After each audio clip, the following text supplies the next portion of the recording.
બાપે બેટાને વૈરાગ્યના પંથે વાળ્યા, પછી માધવજી ત્યાં ગયા એટલે નિષ્કુળાનંદ સ્વામીએ તેમને સંસારની અસારતાને ભજનની મહત્તા સમજાવી.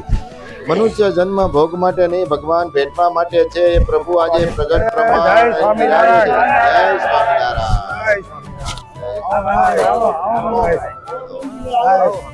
આવો આવો.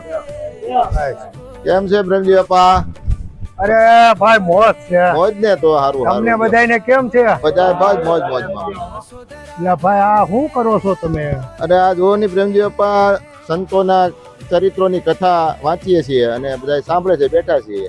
એ તો બહુ સારું કહેવાય. કથા કરો એ તો સાંભળવી ને કથા કરવી એ તો બહુ સારું કામ છે. હવે તો ઈ જ કરવું પડે ને. તમારી વાત હાવ સાચી છે હો બરાકજીભાઈ. અત્યાર સુધી પેટનું કર્યું, પછી વેદનું કર્યું, હવે ઠેઠનું કરવાનું છે. હવે તો આ સમય કેમ વયો જાય એ ખબર નથી પડતી. અત્યારે જોવાની ધોળા થઈ ગયા. ભૂપતભાઈ તમે જે વાત કરી એ 100% સાચી વાત છે. કથા કરવી અને કથા સાંભળવી એ તો બહુ સારું કામ કહેવાય.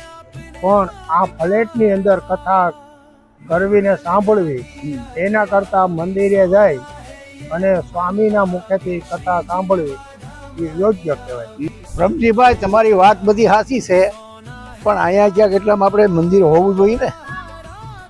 આટલામાં મંદિર ન હોય એવું થોડું બને. હું અત્યારે મંદિરે જઈને જ આવું છું. મંદિર તો હશે એટલામાં તમે જાઓ છો એ મને ખબર છે. સવારે સાંજે તમે મંદિરે, પણ તમે અમને બધાને સીધો તો અમે બધા સારું થઈ જાય. મંદિર તો આ પાછોદરા રેલવે ટ્રેકના ગરનાળા પાસે આવેલું છે. આ રેલવે પાટા છે એની બને એમ વાત તો સાંભળી હતી. બની ગયું મંદિર? બની હતું ગયું કમ્પ્લીટ. હજી તો હમણાં વાત થતી હતી. અરે બની ગયું, મંદિર બની ગયું.